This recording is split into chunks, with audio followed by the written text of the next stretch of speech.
नमस्कार, आप देख रहे हैं मोबाइल न्यूज 24। मैं हूं नीरज कुमार।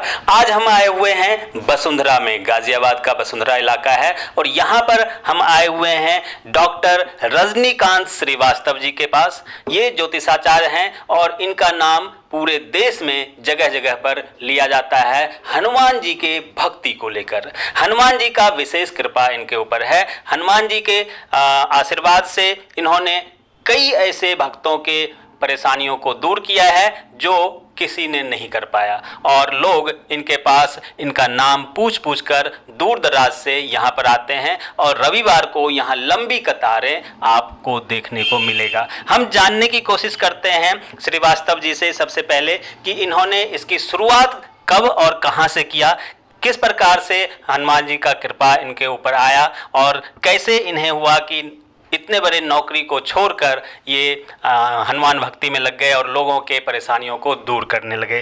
श्रीवास्तव जी, आपका बहुत बहुत स्वागत है हमारे चैनल पे मोबाइल न्यूज़ 24 पे। आप बताएं, जिस प्रकार से लोग नौकरी के लिए, सरकारी नौकरी के लिए तरसते हैं और आप सरकारी नौकरी छोड़ने के बाद फिर प्राइवेट नौकरी, और वो भी इतने बड़े इंजीनियरिंग के सेल जैसे कंपनी को छोड़ के, और आप इसमें आए हुए हैं। क्या आपको भगवान का कृपा है, कैसे? जय श्री राम, जय हनुमान जी। देखिए, मैं बचपन से ही मेरे को ना तो थोड़ी सी अटूट आस्था रही हनुमान जी के ऊपर। मैं बहुत छोटा था तो अक्सर क्या करता था कि हनुमान जी का झंडा लेके, हनुमान झंडा गांव में चलती है ना, उसमें घूमते थे। तो घर के लोग कई बार बोलते थे कि पढ़ने लिखने में ध्यान नहीं है। बाद में for the timing flood control circle में मेरी ड्यूटी लगाई गई और मैं पोस्टेड रहा मुजफ्फरपुर समस्तीपुर में बाढ़ नियंत्रण विभाग में। फिर वो सब जॉब छोड़ा मैंने। उसके बाद बहुत दिन तक फिर हनुमान जी के ऊपर अनुसंधान चलता रहा। फिर मैं गाजियाबाद में आया। गाजियाबाद 86 अप्रैल में ही आया था। आने के बाद फिर मैं हनुमान जी से लगा रहा। फिर मेरी नौकरी लगाई गई, एडमिनिस्ट्रेशन HR का हेड रहा, पर्सनल मैनेजर भी 22.5 साल रहा, फैक्ट्री मैनेजर रहा, और सबसे लास्ट में स्टील इंडस्ट्री और उसमें रहा मैं। इंजीनियरिंग की जहाँ ये बनती है, फैब्रिकेशन का बहुत काम होता है स्टील का, उसमें रहा। फिर मैं जॉब छोड़ना शुरू किया कि नहीं जी, मैं जॉब करूँगा ही नहीं। बहुत प्रेशर भी रही कई तरीके की, लेकिन मेरे को अटूट आस्था रही हनुमान जी पर, और मैंने कई तरह की सिद्धियाँ जो कि डिस्क्लोज नहीं करना चाहिए मैंने किए। और मैं ज्योतिषाचार्य बहुत पुराना हूँ और लगातार मैं समझे कि फुल फ्लैश ज्योतिष का काम कर रहा हूँ, और करते भी कई साल हो गए। और टोटल अगर गिना जाए तो ऑफ द रिकॉर्ड देखा जाए तो 38 ईयर से अधिक का एक्सपीरियंस हो गया मेरा। जी। और रिकॉर्ड पर देखें तो कम दिन का है, मैंने फिर भी 35 ईयर से एबव हो गया। और उसके बाद मैं हर जो भी काम करता हूँ हनुमान जी की तस्वीर की, उनको मन में लेके ही करता हूँ। और जो भी असाध्य बीमारी आ जाती है, संकट आती है, तो हनुमान जी को ही मैं दिल से याद करता हूँ। पहले मेरे 1-2 आदत थी कि मैं किसी की मुसीबत को अपने ऊपर ले लेता था। ये गुण मेरे में थे। लेकिन बाद में मैं खुद बीमार हो जाता था या मेरे साथ कुछ अनहोनी होने शुरू हो गई, तो उस चीज़ को मैंने अब रोक दिया। नहीं तो बहुत बड़ी किसी की मुसीबत थी तो मैं अपने ऊपर खींच लेता था। अच्छा। कि ठीक है, मैं इसको कर दूंगा, लेकिन उस विद्या को अब रोक के मैं चलता हूं, क्योंकि उसका साइड इफेक्ट होता है। और न्यूटन का फार्मूला भी है। और हर चीज़ मैं हनुमान जी का ही लेके करता हूं। कोई भी चीज़ उठाइए, हनुमान जी को ही स्मरण करके सुबह से लेके शाम तक हनुमान जी का ही करता हूँ। जिस प्रकार से आपने कहा कि न्यूटन का फार्मूला, साइंस इस चीज़ को मानता नहीं है ज्योतिष को, लेकिन पश्चिमी सभ्यता है और वो कहता है जो चीज़ सामने नहीं दिखता उसे कैसे विश्वास करें। ज्योतिष और साइंस में जो कंपटीशन है, वैसे हमारे तमाम विद्वानों ने कहा है कि जहाँ साइंस खत्म होता है उसके बाद हमारा ज्योतिष होता है, और ये चीज़ साबित भी करके दिखाया है। अभी लेटेस्ट मैं एग्जाम्पल दे दूँ। एक अनमैरिड लड़की है और उसका जो बच्चा होगा वो विकलांग होगा या इंजीनियर बनेगा या डॉक्टर बनेगा, हम लोग भविष्यवाणी कर देते हैं, और आप उसमें कॉमा नहीं लगा सकते हैं। आज न तो कल शादी होगी, और 20 हैं अनमैरिड लड़कियों को कई बार बोला तुम्हारा फ्यूचर ऐसे ऐसे होना है आफ्टर द मैरिज। और आज वो 4 बच्चे की माँ है, चाहे 3 बच्चे की माँ है, फिर भी वो आती है अपने हस्बैंड को लेके, और उन्होंने बोला कि जैसे आप बोले वैसे ही मेरे को ससुराल मिली, वैसे ही मेरे को घर मिला, और आज मैं इस काम से आया हूँ। मेरे पास 17 साल 18 साल पुराने आदमी जो उस टाइम में मुँह टेढ़ा करके मेरे से गए थे। मैंने बोला था कि ये आपको दिक्कत आएगी, नाम नहीं लेना चाहिए। किसी बिजली डिपार्टमेंट के बहुत सीनियर पोस्ट के अधिकारी के पत्नी को मैंने बोला था कि देखिए आपको विकलांगता आ रही है और आप पड़ जाओगे बिस्तर पे और हर क्रियाक्रम बिस्तर पे होगा, इसको मानिए मनिए। और आज करीब 10 साल बाद उन्होंने पता ढूंढ के फिर वापस वो आपस आए, चूंकि वो अब विकलांग बिस्तर पकड़ लिए, अब जाके थोड़ा सा आराम मिलना शुरू किया। तो मैं इस तरह से बता देता हूँ, भगवान की दया से ये चीज़ तो है। आज मैं सबसे ज़्यादा जो काम करता हूँ, विदेशों से मेरे पास काम आ रहा है मैक्सिमम। घर पे भीड़ को थोड़ा कम करने की कोशिश करता हूँ क्योंकि पड़ोसियों को डिस्टर्बेंस ज़्यादा होने शुरू हो गई है। तो मैं क्या करता हूँ कि उनका एनालिसिस करता हूँ कुंडली का। मेरे पास टाइम नहीं है कि उनकी पूरी कुंडली बनाई जाए, लेकिन मैंने उनका लगन चार्ट निकाला और आज की महादशा, अंतरदशा, प्रत्यंतर, सूक्ष्म दशा, योगिनी दशा और आज की गोचर की दशा निकाल के भविष्य में आने वाले हर खराब चीज़ से लेके अच्छे चीज़ को और कैसे इनकी ज़िंदगी को सही कर दे, वो चीज़ उनको लिख के भेज देता हूँ। चाहे वो मेरा एक ही पेज पे जाता है रिपोर्ट, और उनको भेजते हैं। लगातार भीड़ हो रही है और हनुमान जी की कृपा। एक और चीज़ है इसमें, मैं जिस प्रकार से मैंने कहा कि साइंस नहीं मानता है, बहुत सारे ऐसे भी ज्योतिष हैं जो शनि की दशा, शनि की 7.5 के नाम पे लोगों को इतना डरा देते हैं कि उनके पास कुछ हो ना हो, बेचारे बेच के इनके ज्योतिषों के पास अब जाते हैं। देखिए तो उसमें और आप में क्या अंतर? बस मैं छोटे से, एक तरह का ये अध्यात्म विज्ञान है जो ईश्वरीय है। दो ही तरह की ऊर्जाएं ब्रह्मांड में भ्रमण करती है, जो आपके लिए पॉजिटिव हो सकती है, हो सकता है निगेटिव भी हो सके। पॉजिटिव और निगेटिव का खेल है। एक मात्रा का खेल होता है, बैलेंस का। किसी भी चीज़ की अधिकता और किसी भी चीज़ की बहुत ज़्यादा न्यूनता, दोनों ही नुकसानदायक है। जैसे नमक बहुत ज़्यादा पड़ जाए तो डिटेस्टेड, नमक कम हो जाए तो डिटेस्टेड, ये तो आप जानते हो। चंद्रमा किसी के रोग घर में बैठा है षष्ठम भाव में, साइंस तो नहीं बताएगी कि इसको आने वाले टाइम में नज़ला, जुकाम, निमोनिया और पेट की प्रॉब्लम से आएगी ही आएगी, और ये इसका नाक कान गले की भयंकर कोल्ड की इन्फेक्शन हमेशा रहेगा जिंदगी भर। हम लोग तो जन्म से बच्चे का कुंडली देखते ही बता देंगे कि इस बच्चे को कैंसर की बीमारी इस उम्र के लगभग आने वाली है और लगभग उसी टाइम में आती है, और उसका प्रिकॉशनरी पूरी उपाय बता देते हैं, डराते नहीं है। खराब बात होती है तो उसको ना घुमा के इस तरह से बता देते हैं कि ऐसा है। अब देखिए कि ऊर्जा की जो बात किया था, किसी भी आदमी को अपने रोग का, शत्रु का, मृत्यु का, व्यय का, घाटे नुकसान के मालिक की ऊर्जा को बढ़ाई नहीं जाती है, और किसी भी आदमी को अपने भाग्य का, सुख का, लाभ का, नेम एंड फेम के जो ग्रह है उसकी ऊर्जा को बढ़ाई जाती है। यही खेल है। अगर शुक्र आपको राजा बनाने का कारक ग्रह है तो शुक्र को बढ़ा दीजिए।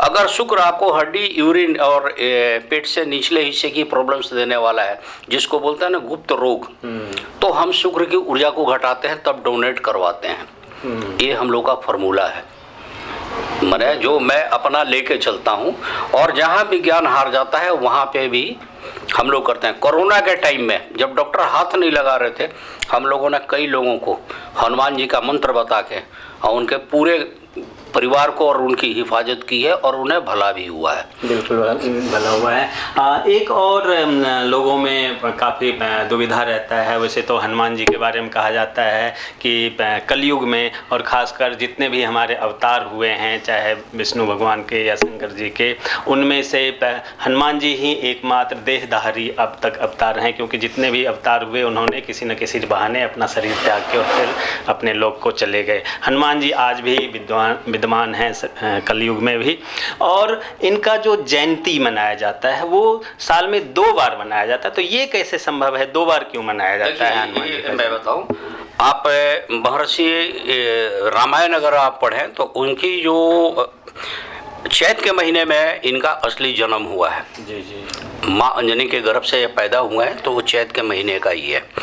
और एक जयंती मनाई जाती है अब, जो नरक चतुर्दशी के दिन, दिवाली के एक दिन पहले मनाई जाती है। कुछ लोग इसको मनाते हैं। दोनों में अंतर क्या है? तो जयंती मनाई जाती है जो आदमी शरीर छोड़ के चला गया है। अच्छा। जो आज भी जीवित है उसकी जयंती नहीं मनाते हैं, जन्मोत्सव मनाते हैं। जैसे हम लोग बच्चों को बर्थडे मनाते हैं ना, छोटे बच्चे का जन्मदिन में जा रहे हैं, तो वो जन्मोत्सव है। तो हनुमान जी का जन्मोत्सव ही मनाया जाता है, क्योंकि यही एक कलयुग में ऐसे देवता हैं कि इनको ये वरदान है कि अजर और अमर रहेंगे, पूरी कलयुग में साथ रहेंगे। जैसे बोलते हैं ना 8 चिरंजीवी, तो उसमें एक ये भी हैं, हनुमान जी भी हैं, चिरंजीवी हैं।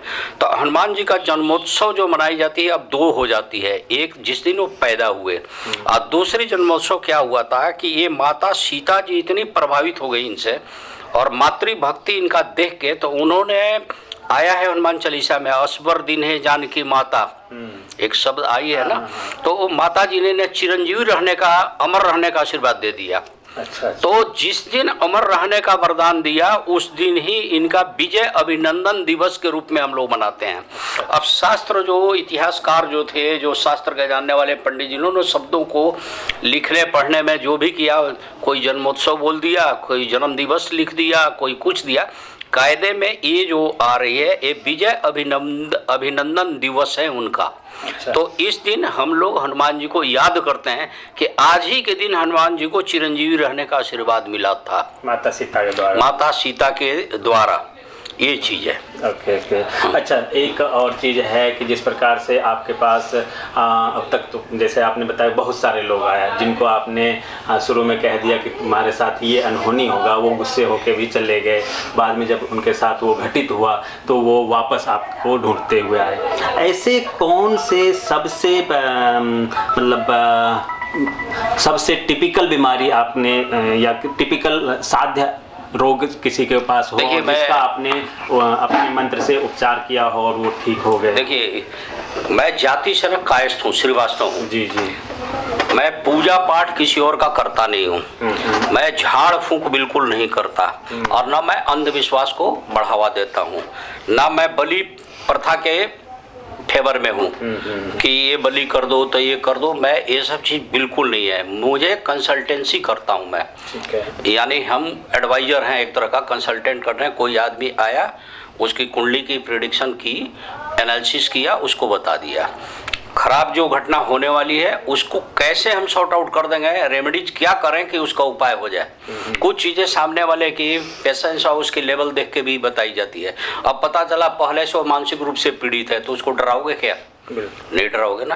तो उसको कुछ ऐसा उपाय लिख देंगे जो समझ भी नहीं पाएगा और समझेगा तो अपनी तरीके से, और उसका जितने पॉजिटिव चीज़ें हैं उसी को और हम लोग उजागर करते हैं, बढ़ा देते हैं। बिल्कुल, ताकि जैसे उसको कहा जाता है कि भाई अगर कड़वी दवाई देना हो तो साथ में उसको गुड़ भी दे दो। हाँ जी, हाँ जी। तो इस तरीके से करते हैं। तो कठिन से कठिन, अब जैसे बृहस्पति रोग घर में है, अब मैं साइंस की बात और ज्योतिष की बात कर रहे हैं, हमें पता है कि ये रोग का है, जब इसकी दशा आएगी तो ये रोग ही देगा। अब बृहस्पति का कलर पीला है, येलो है, तो क्या होगा? हेपेटाइटिस हो जाएगा, पीलिया रोग हो जाएगा जिसे जॉन्डिस बोलते हो, या लीवर की प्रॉब्लम आ जाएगी, या उसका किडनी की कोई प्रॉब्लम आ जाएगी। ये पता है आपको, मैंने ज्योतिष के हिसाब से।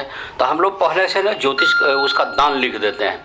आप बृहस्पतिवार को हल्दी चढ़ा दो, जल चढ़ा दो और ये चीज करो। हम तो डायरेक्ट अपने पर्चे पे लिखते हैं कि आप बृहस्पति का व्रत मत करना। अच्छा। कई बार लिख देते हैं, आप किसी किसी को लिखते हैं कि बृहस्पतिवार का ये करो। तो मैंने बताया ना, किसी भी ऊर्जा को घटाना और बढ़ाना एक बहुत बड़ी साइंस है जो अध्यात्म विज्ञान के अंतर्गत आती है, ईश्वरीय। हाँ, इसमें ज्योतिषाचार्य के ऊपर सिद्धि हो, भगवान की कृपा हो, तो उसका नेम एंड फेंड पलता है और उसका बताए हुए उपाय सामने वाले को चरितार्थ होती है, माने लाभान्वित होती है। अब देखिए, अपना अपना कर्म है। हमने तो एडवाइस की, आपको सलाह दी, अब घर जाके 4 दिन उन्होंने काली चींटियों को पंजीरी दी, डाल दी, कुत्ते को मीठी बिस्कुट डाल दी, चाहे कुछ भी दिया स्ट्रीट डॉग को। अब बाद में फ़ोन करके बोलेंगे साहब अभी तक तो लाभ नहीं मिला, तो 4 दिन में तो होता नहीं है। बिल्कुल बिल्कुल, ये तो आप भी समझते हो, हर चीज़ की एक मियाद होती है, टाइम होता है। तो ये चीज़ें हैं तो हम लोग करते हैं। बिल्कुल। इन्होंने किस प्रकार से स्पष्ट बताया कि ये ब्राह्मण कुल में इनका जन्म नहीं हुआ है, पूजा पाठ करते नहीं हैं, करवाते भी नहीं हैं। खुद घर में जो पूजा पाठ होता है वो अलग बात है, लेकिन लोगों को इस नाम पर अंधविश्वास नहीं फैलाते हैं और ना बलि की बात करते हैं। बहुत सारे ज्योतिषों के पास जाओ, वो कहते हैं तुम्हारा ये काटना पड़ेगा, उल्लू काट दो तो धन हो जाएगा। अजीब अजीब। अब दीपावली आ रहा है, कई जगह खबर भी हम लोग चलाएंगे, कई सारे न्यूज़पेपर में भी आएगा कि इतने उल्लू पकड़े गए और उस उल्लू का कीमत करोड़ों में वसूला जाता है। ये ज्योतिषों के तांत्रिकों का आजकल खेल चलता है। इन सब से दूर इन्होंने ज्योतिष को साइंस के हिसाब से इन्होंने अध्ययन किया है, पढ़ाई किया है, और उसके हिसाब से जो भगवान का कृपा है इनके ऊपर, उसके हिसाब से ये माइनस प्लस, अगर किसी का कोई ग्रह उच्च पे है तो उसे कैसे संतुलित किया जा सकता है, कोई ऊर्जा अगर निम्न है तो उसे कैसे बढ़ाया जा सकता है, उसके लिए कैसे सूटेबल हो सकता है, इन चीज़ों को ध्यान में रख के और ये उन्हें एडवाइस करते हैं एक डॉक्टर की तरह। आप इन्होंने लिखा भी है डॉक्टर रजनीकांत। इन्होंने ना ज्योतिषाचार्य, ना आचार्य, ना पंडित, इस टाइप के शब्दों का भी इस्तेमाल इन्होंने नहीं किया है। तो बड़ी बात है खुल के अपना चेहरा सामने लोगों के बीच रख के और फिर अपने आप को उस विधा में पारंगत करके और लोगों को साबित करना। क्योंकि बहुत ऐसे भी लोगों से हमने मुलाकात की है कि वो पंडित नहीं हैं, लेकिन फिर भी वो अपने नाम के आगे पंडित फलाना, ज्योतिषाचार्य, आचार्य और शास्त्री ये सब लगा लेते हैं। लेकिन मैंने इनसे आते ही पूछा भी कि क्या आप ज्योतिषाचार्य आपके नाम के आगे लगाऊं? इन्होंने कहा नहीं, डॉक्टर रजनीकांत शास्त्री लगाना है।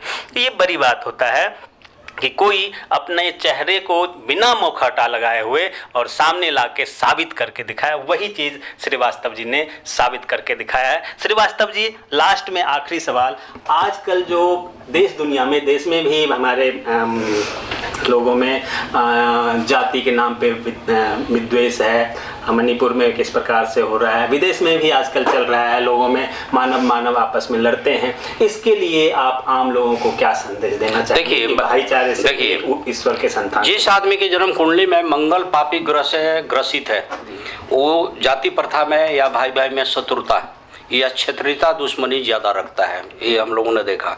मैं जन्म कुंडली देखते ही मैं देख लेता हूँ कि आदमी देशभक्त है या देश के प्रति गद्दारी करेगा, और अपने हिसाब से मैं कुछ ऐसा ट्रिक उसमें अपनाते हैं कि सामने वाले को उससे लाभ हो। और कभी भी देखिए, एक योग होती है कुंडली में, मातृहंता पितृहंता। आप डिटेल में जाइएगा। वो बच्चा बड़ा होकर अपनी माँ की हत्या कर देता है, मातृहंता योग। एक होता है पितृहंता योग, एक होता है पितृग्रहण दोष। वो बेटे अपने माँ बाप की आज्ञा मानेगा ही नहीं, डिसोबेइंग जिसको बोलते हो आप। हमने देखा। तो उस बच्चे को कैसे करना है? जिस आदमी का राहु खराब हो गया या पापी ग्रह से ग्रसित हो गया, शराबी बन गया, और बच्चा है 14 साल का, कुंडली उसके पेरेंट्स आपको दिखा रहे हैं, वो इसलिए लेके आए हैं कि गुरुजी के पास ना है, हमारे बच्चे का भविष्य अच्छा होगा। उनका इंटेंशन क्लियर है, और हमारा भी धर्म है। हमारा ये बच्चा जो सामने बैठा है वो भविष्य में जाके शराबी न बने या बहुत बड़ा कुकर्मी न बने। तो ड्यूटी किसकी है? गुरु की है। या राष्ट्रभक्ति में ही रहे, राष्ट्रधारा से ही जुड़ कर रहे। तो जो चीज पापी ग्रह है उसकी ऊर्जा को जीरो करना है, और अभी से करना है। ये नहीं कि लड़की की शादी परसों है, लड़की मंगली है, मंगली लड़के से शादी नहीं हो रही है, पेड़ से शादी करा दो, हो गया जी। अरे वो तो शास्त्र में नारद जी ही लिखे हैं, लगने में से बे चापे पाताले जामित्रे चाष्ट में कूजे कन्या भर्त विनाश का भर्ता पत्नी विनाश दा। पत्नी का तो विनाश कर देगा चाहे पत्नी। तो आपको ही लग रहा है, जब हम जानकार हैं कि इसका विनाश होना है, तो हम उस ऊर्जा को, या तो ऊर्जा को ही जीरो कर दो। यही तरीका है भाई। किसी पंडित में ताकत तो नहीं है, रावण में भी ताकत नहीं, तक उस ऊर्जा को खराब कर दें। 7वें भाव में सूरज बैठ गया है किसी लड़की की कुंडली में। आप भी साइंस के हिसाब से सुनो कि सूर्य जहां बैठता है वहां जला देता है, उसमें अग्नि तत्व है। 7वें भाव का सूरज नीच फल देता है, वो जला देता है, ये ज्योतिष भी कहती है। लेकिन सूर्य जहां देखता है वो प्रकाशित कर देता है, तो नेम एंड फेम प्रकाशित करेगा। तो इसको साइंस से भी तो जोड़ के चलिए। तो 7वें भाव का है तो उसका रिश्ता टूट जाएगा पति के साथ, तो उसका क्या उपाय है? तो वो हम लोग पहले से ही करते रहते हैं। उसकी डिग्री देखते हैं, दशाएं देखते हैं, किस टाइम में वो ज़्यादा एक्टिव है, उस हिसाब से उसका उपाय कर देते हैं, ताकि उसका परिवार चले। बिल्कुल। कोई औरत विधवा ना हो, किसी का बच्चा बिना माँ बाप का ना हो, यतीम न बने, कोई उपाय हम लोग करते हैं। हाँ, भगवान तो है नहीं, कई बार चूक जाते हैं, बाकी तो सब करने कराने वाला। कई बार क्या होता है, किसी कुंडली उठा कर मैं ऐसे रख लिया पलट के, बोला ठीक है कल बताएंगे, रात को सोते सोते ध्यान आ गया, या सपने में हनुमान जी ने गाइडलाइंस दे दी, या जब पूजा करने खुद बैठता हूँ, ध्यान लगाता हूँ, तो ऑटोमेटिक पता नहीं क्या होता है, वो चीज़ की जानकारी मिल जाएगी कि ऐसा है। फिर मैं उनका कुंडली दूसरे दिन बना देता हूँ। 90% तो सेम टू हैंड ही निपटाने की कोशिश करता हूँ कि मेरे पास रस बहुत होती है, काम आती रहती है। हाँ, एक दिन में 500 आदमी का कॉल तो मैं अटेंड करूँगा नहीं। सही बात है। अब कुछ स्टाफ रखे हैं, वो अटेंड करते रहते हैं, नहीं तो घंटी बजती रहती है। लोगों से यही रिक्वेस्ट रहता है कि आप व्हाट्सएप पे लिख दो, जब मेरे को टाइम मिलेगा मैं उसका जवाब दे दूंगा, जितनी मेरे से हो सकती है। बिल्कुल। जिनको भी श्रीवास्तव जी से कुछ पूछना हो या जिनको भी इनसे मिलना हो, हमने नीचे डिस्क्रिप्शन में एक नंबर भी दे दिया है इनका, आप उस कॉल पर कॉल कर सकते हैं या व्हाट्सएप पे इनको मैसेज कर सकते हैं। ये रिवर्ट कॉल करेंगे या इनके जो स्टाफ हैं वो रिवर्ट आपसे ज़रूर आपकी समस्या के बारे में जानेंगे।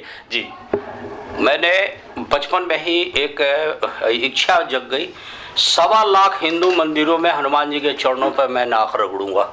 अच्छा, ये छोटी बात नहीं है। और लगातार गली गली घूम के, मोहल्ले मोहल्ले घूम के हनुमान जी के चरणों पर नाक रगड़ते ही रहता हूँ। अक्सर आप फेसबुक पर चाहे कहीं देखते होंगे तो हनुमान जी के साथ हम फोटो खिंचवाते नजर आते हैं, ताकि मेरी काउंटिंग चलती रहे। 1.25 लाख पहुंचे तो अब तक लगभग कितना पहुंच गया है? नहीं, फिर भी बहुत कुछ सफलता मिली है। और हनुमान जी ने मेरे को समझो कि तलहटी पर उठा लिया है। मैंने ऐसी तलहटी पर उठा लिया है कि ना मेरा कोई काम बिगड़ने दे रहे हैं। आज जिस आदमी ने लालच बस या ईर्ष्या बस मेरा नुकसान करने को, उसके 100 गुना ज़्यादा उसका नुकसान होते मैंने देखा, और मैं अपने मुंह से कुछ बोला भी नहीं। करते ही यही है। बिल्कुल, कराने वाले मैं 1.5 घंटा 2 घंटा सुबह चाहे शाम जब भी टाइम मिला तो इनके चरणों को पकड़ के नाक रगड़ते रहता हूँ, इनके चरणों पे लेटा रहता हूँ, समझे। और रोज हनुमान जी के, प्रभु श्री राम का जो मूर्ति है, तस्वीर है, उनके चरण धोड़ के पीता हूँ। और आज तक का रिकॉर्ड है कि जब भी मैं नहाया हूँ, सभी तीर्थों के गंगाजल मिला के एक शीशी में रखा जाता है। जो भी तीर्थ पे लोग जाते हैं मांगते रहता हूँ। उसमें आपके सामने भी है। जी जी। ये अच्छा, इसमें सारे, हाँ, ये सारे थी नहीं, इसमें बगला साहब का जल आया है। अच्छा। मानसरोवर का जल अलग आया है। मैंने जो जाते हैं, काली घाट कोई गया तो वहां से लेके आया। तो हमारे सारे तीर्थ, बार बार गंगा सागर, वहाँ का भी जल आया। तो हमारे एक जगह स्टोर होते रहते हैं। कभी कभी गणमूल की पूजा लोग करते हैं, पंडित जी लोग। तो गणमूल में क्या होता है कि 27 का जल चाहिए, 27, तो वो मेरे से भी मांग लेते हैं। अच्छा। तो वो मैं रहता हूँ और उसमें डालता हूँ, तब नहाता हूँ। हाँ, वही मंत्र है, गंगे च यमुने च गोदावरी सरस्वती नर्मदे सिंधु कावेरी जले अस्मिने सानिध्यम कुरु। तो मैं उनका स्मरण करके चलता हूँ।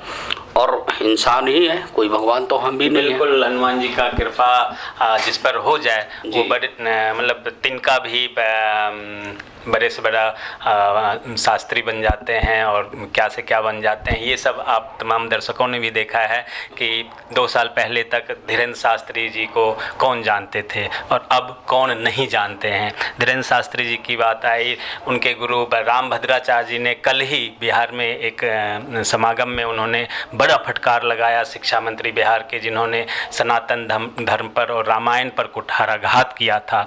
उन्होंने कहा, अगर आप नहीं मानते हैं, आपको हिंदू धर्म से नफ़रत है, हमारे रामायण से नफ़रत है, आप अपना धर्म क्यों नहीं बदल लेते हैं? रहेंगे इसी धर्म में, हिंदू धर्म में ही रहेंगे और उसी थाली में खाएंगे और उसी में छेद करेंगे, उसी में गाली देंगे। तो ऐसे लोगों को पर भी हम लोगों को, आप जैसे लोगों को काम करना चाहिए जो इस धर्म में रह के, अगर आपको नहीं पसंद है धर्म छोड़ दीजिए, दूसरे धर्म में चले जाइए। गाली देने से क्या फ़ायदा? आपको उसी धर्म में रहना है, उसी धर्म के लोगों का वोट लेना है और अपना वर्चस्व बढ़ाने के लिए, मीडिया में आने के लिए, पॉपुलर होने के लिए आप विवादित बयान दे देते हैं। इसको लेकर आप क्या कहेंगे? रामभद्राचार्य जी ने भी अभी चंद्रशेखर को नहीं, गलत है। देखिए, किसी भी धर्म का हम कह रहे हैं कि हमारा धर्म नहीं है, दूसरे का ही है, हम उसका अनादर करने का अधिकारी नहीं है। उसमें कुछ तो खासियत है कि वो उसको पूजता है, वो उसको मानता है। हिंदू धर्म में है। हाँ, और जो हिंदू धर्म में है, सनातन धर्म में, सनातन का हिंदी क्या होता है? समान तन वाले। सीधी सीधी बात है, आप सांस्कृतिक भाषा नहीं बोल रहा हूँ, वैदिक कोई भाषा नहीं बोल रहा हूँ, साधारण कॉमन सेंस में समान तन वाले, जो खून हमारे में है, वही खून उसमें है। उसके भी आंख नाक कान है, हमारे में है। उसको भी भूख लगती है, हमारे को भी लगती है। उसको भी अच्छा खाने की इच्छा है, हमारे को भी। तो समान तन वाले को एक अनुशासन के तहत एक सूत्र में बांधने का काम सनातन धर्म करता है। जी जी। सनातन धर्म में आप बताइए ना, साइंस में कहीं लिखा हुआ है कि माँ का पैर छुओ, पिता का पैर छुओ, ये करा जाए? सनातन धर्म से है। आप देखिए, मैं एक टीका के अलावा कोई भी मेरी वेशभूषा पंडित की नहीं होती है, विद्वान की नहीं होती है, ना मैं करता हूँ। शॉर्ट पैंट पहन कर चले गए, हाफ पैंट पहन कर मोहल्ले में घूम लिए। कई बार हमारे घर वाले बोलते हैं अजीब करते हो जी। तो मैंने कहा ना ढोंग ना पखंड ना व्यर्थ का दिखावा, ये मेरे को पसंद ही नहीं है। टीका इसलिए करता हूँ कि गुरुजी ने बोला था कि टीका जरूर करना पूजा के बाद, तो भगवान को अर्पित करने के बाद, लगाने के बाद मैं खुद लगा लेता हूँ। इसके अलावा कोई भी ढोंग पखंड वाले चीज़ में भगवान ने शकल सूरत ऐसी देती है कि दूर से पता नहीं चलेगा कि ये विद्वान है कि कैसा है। कहते हैं ना कि फेस इज रिकॉग्नाइजेशन का तो मेथड नहीं है, तो हम जैसे हैं वैसे ही हैं, हम अपना करते हैं। तो जो आपका सवाल था कि रामभद्राचार्य जी ने कहा, इसमें हम भी कहें कि जिस थाली में खाओ उस थाली में छेद नहीं करना चाहिए, उसकी कद्र करना चाहिए। और कभी भी किसी भी धर्म के प्रति हाँ अंधविश्वास को रोकिए। बुराइयाँ जैसे गर्भपात के ऊपर आप आइए, दहेज प्रथा के ऊपर आप आइए, बलि प्रथा के ऊपर आ जाइए। किसी भी जीव को मार रहे हो तो मार तो रहे हो न, दर्द तो उसको भी है, पीड़ा तो उसको भी है, कष्ट तो उसको भी होती है, वो भी कराहता तो है ही। उसकी कराहने की आवाज़ ब्रह्मांड में कहीं तो जा रही है। भूकंप आ रहा है, क्यों आता है भूकंप? वो धरती की वो पाप ब्रह्मांड में कहीं तो घुसती हैं, जहाँ वो जाके स्टोर हो गई, वहाँ का धरती फाड़ती है। आप साइंस के भाषा में चलो तो ऊर्जा उसके अंदर से गर्म हो गई, निकली, धरती फाड़ दी, प्लेटलेट की शक्ति है। ये आप मानते हो, अध्यात्म तो कुछ और कहता है। तो हम पाप करें क्यों? आप लेके आइए चारों काल में, द्वापर त्रेता जिसकी भी बात करें तो पाप की ही लड़ाई रही, पाप और पुण्य की। बिल्कुल। अच्छे लोग बुरे लोग, तो इसलिए तो हमारा इस विषय में है कि उनको इस तरह की वाणी, वो भी एजुकेशन मिनिस्टर लेवल के आदमी को नहीं बोलना चाहिए। हम ज्योतिष में है, हम कभी भी दूसरे धर्म का अच्छा बाई चांस देखिए कि मेरे पास मुसलमान भी आते हैं, 25% लोग मुसलमान और क्रिश्चियन हमारे पास आते हैं, दिखाते हैं, और हम जो रेमेडी जो उनको बताते हैं उनकी हिसाब से, ये नहीं कि उनके विपरीत ऐसा बात करें, तो कभी भी नहीं। ना उन पर दबाव देते हैं कि तुम धर्म परिवर्तन करो, इन सब चीज़ों से मेरा लेना देना नहीं। बिल्कुल, परमात्मा ने सबको एक जैसा बनाया और एक ही माँ बाप के पूरे सभी संतान हैं, ये हर कोई मांगता है। और सनातन धर्म में खास तौर पे कहा गया है वसुधैव कुटुंबकम, हम जितने भी लोग हैं सभी एक ही परिवार के अंग हैं। और कभी भी आप लोगों ने नहीं सुना होगा कि सनातन धर्मी किसी भी व्यक्ति ने कि कभी भी कहीं पे हमला किया हो, आतंकवादी हमला हुआ हो किसी दूसरे धर्म के मस्जिद पे, कभी किसी क्रिश्चियन के इस पे कहीं कुछ नहीं किया है। जबकि ऐसे ढेरों आपको उदाहरण मिल जाएगा जब जो लोग हमारे धर्म पर मंदिरों पर हमला करता है और प्रार्थना सभा पर हमला करता है, लेकिन हम लोग कभी नहीं हमला करते हैं। ऐसे में श्रीवास्तव जी आप बताएं कि दुनिया में जो लोगों को ये प्रेरणा मिलता है कि यहाँ भीड़ है और यहाँ पे जाके बम फोड़ दो, मार दो, ये कौन सा ग्रह होता होगा, कौन सा ऊर्जा उनके ऊपर हावी होता होगा? मंगल पर केतु विस्फोटक योग बनाता है, या दो पापी ग्रह दोनों ग्रम प्रवृत्ति के हों, पापी ग्रह हो तो वहाँ पे इस तरह की स्थिति बनती है। जैसे मंगल पर राहु आ गया तो अंगारक योग हो गया। आपने देखा होगा कि ब्रह्मांड में जब मंगल पर राहु आता है, ज्योतिषाचार्य टीवी पे बोलते रहते हैं, तो हवाई क्रैश ज़्यादा होती है, आकाश में क्रैश होती है, ज्वालामुखी ज़्यादा फटती है। मंगल पर केतु आती है तब भी होता है, रेल हादसे हो जाते हैं। तो इस तरह की चीज़ें हम लोग को तो आइडिया हो जाती है बहुत कुछ, लेकिन 100% हो जाए ये कहना मुश्किल है। क्योंकि ज्योतिष में एक श्राप भी है माँ पार्वती जी का कि एंड टाइम पर जाके थोड़ा सा चूक भी जाते हैं ज्योतिषाचार्य, नहीं तो भगवान के बराबर हो जाएंगे, फिर भगवान के बराबर हो जाएंगे। लेकिन बहुत कुछ हम लोग जान जाते हैं। जय श्री राम। सर्वे भवन्तु सुखिनः, सर्वे सन्तु निरामया। जय श्री राम, जय हनुमान जी, अपनी कृपा बनाए रखें, सबका कल्याण करें। बिल्कुल, जिस प्रकार से अष्टावक्र जी ने का जब द्वंद्व हुआ था जनक के दरबार में और बहुत सारे विद्वान थे, तो अष्टावक्र जी ने वहाँ पे कहा भी था कि क्या किसी को ब्रह्म का ज्ञान हो गया है, अगर कोई ये कहता है कि हाँ मुझे ब्रह्म का ज्ञान है, तो उसी समय वो अज्ञानी हो जाता है। अर्थात ब्रह्म का ज्ञान किसी को पूर्ण रूप से नहीं होता है। हम सब में ब्रह्म का अंश जरूर हो सकता है, लेकिन ब्रह्म ज्ञानी कोई नहीं हो सकता। और जो ऐसा करता है वो घमंडी हो जाता है, और घमंड आते ही उनका सारा ज्ञान तुच्छ हो जाता है। श्रीवास्तव जी, आपने टाइम निकाला हमारे लिए, आपका बहुत बहुत धन्यवाद। आप तमाम दर्शकों का बहुत बहुत धन्यवाद। नमस्कार।